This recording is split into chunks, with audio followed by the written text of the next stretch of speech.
Okay, this is what I've received now, and I'm going to open it. By the way, if you're asking what is this is the boyfriend of the President of the United States of America. They're very friends together. He called him a great leader. So whatever happens next, remember this guy was called by the biggest democracy in the world as a great leader. So I hope the next day they will not change their mind and twisting all the propaganda media, send him the bulletin. Oh, call him a dictator. Okay, remember, he was a great leader for President of the United States. And everybody followed on that. Surprisingly in Britain also. Okie doke. Let's see.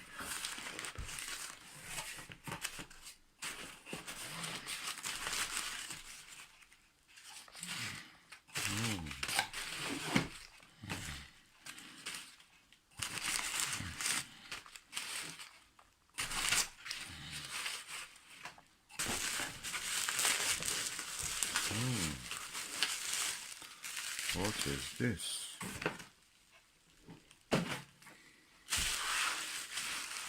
Looks like a pillow. Let me open it. Japanese pillow.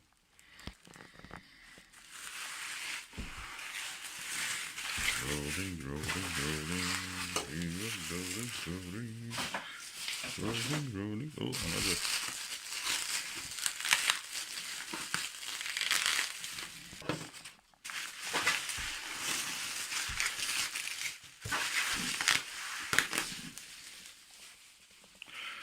Another layer.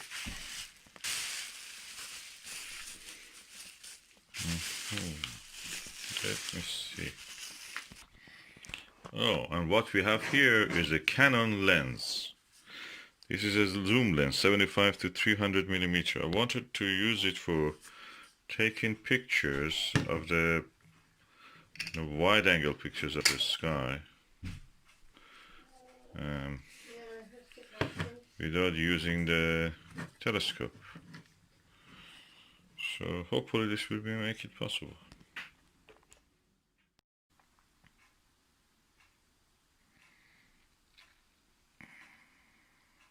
And this is the lens. I must say that it easily gets fogged.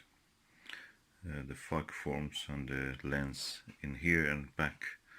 I think I read somewhere also that somebody told this easily gets fogged. And probably I have to use a lens cap or lens shade kind of thing. We will see.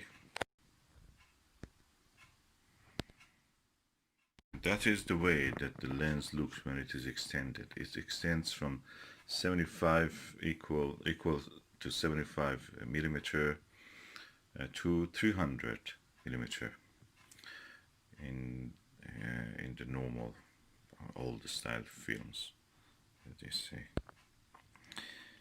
And we will see if it works on my Canon EOS 100D. Okay, this is my Canon EOS 100D, which is astromodified. I removed this normal lens and put this one on it. And that's the way the photograph looks at the 75 millimeter zoom, the minimum, and the same scene at the 300 millimeter. This is how the scene looks at the 75 millimeter, and this is how it looks at the 300 millimeter.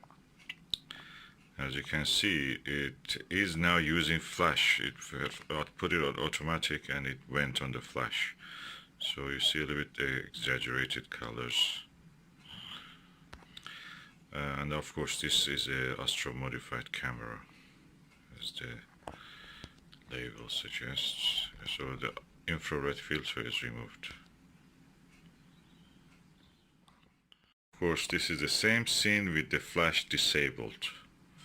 So far so good. The camera works really good, at least in the daylight. I will try it on the night subjects. I want to have the vast expanse of the Orion Nebula and sword of the Orion and 3 stars of the belt. To show you the difference the zoom makes, I've taken this shot. At the bottom of the image, the lower part, you see a tiny bottle, or bottle, kind of plastic bottle. And now in the next shot I'll show you that bottle again. Okay, this is the 75mm zoom, the lowest for this camera. In the next one you see the 300mm.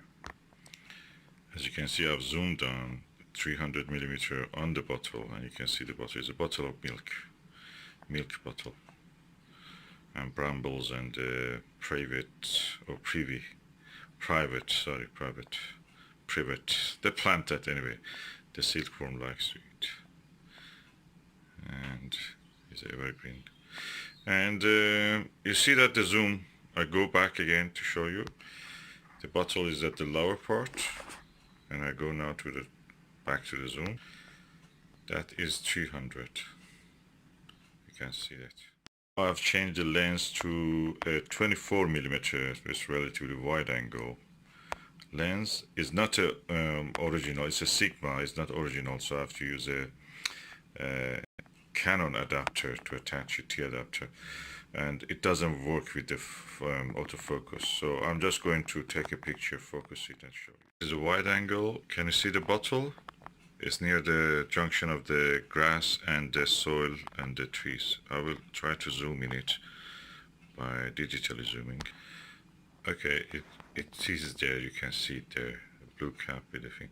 You can see in the tiny square here.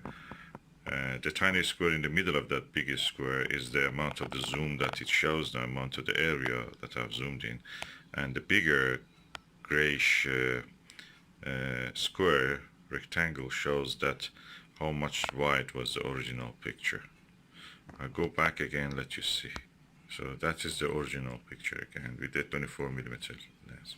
So this lens is really good. This gives me a chance. It's practically like a telescope. Gives me a chance to use a wide angle lens, zoom lens at the same time, more wide angle than any telescope that I have. This is equal to, let me tell you, this is practically equal to 5.6 f ratio. So quite wide angle. And yeah, hopefully we will see what we can do with this lens. I will try it in different conditions and different light, and show you the results hopefully. Okay, I'm now taking pictures with the Canon zoom lens. This is with the mobile phone I'm showing you, and I have used the Canon just to take the picture, and I think that's actually not bad.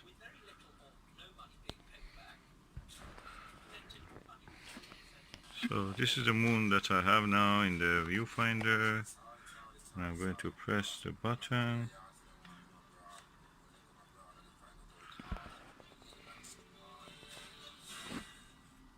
Wait to see.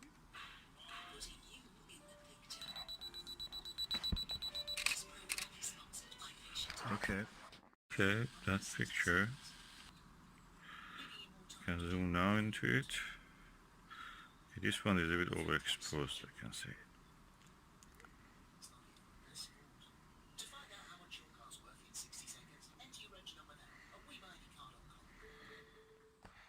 Okay, now I have what I want actually. Okay, this is 75mm now setting.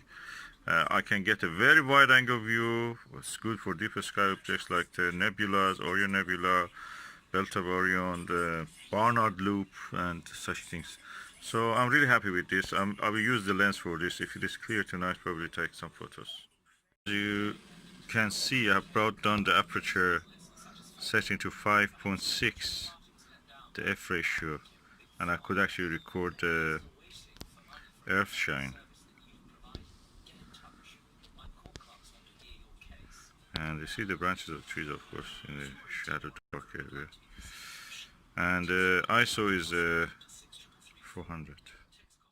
I've now increased the ISO, and you can actually, it's ISO 800. You can see the details of Mary in the dark side, in the Earthshine. Now ISO is 1600. I'm really pleased with this image. It shows really good details in the Earthshine part.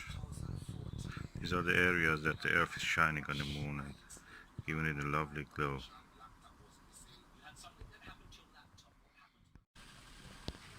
And now look, I've done the beautiful. This is 3200 ISO. And you can see lovely details in the dark side of the moon where the Earthshine is visible. Here you can see some astrophotographs that I've taken with this camera. The zoom lens gives a really wide angle compared to a telescope. So please look at the pictures of the M42 that I've taken. These are with different times and different ISOs sensitivity.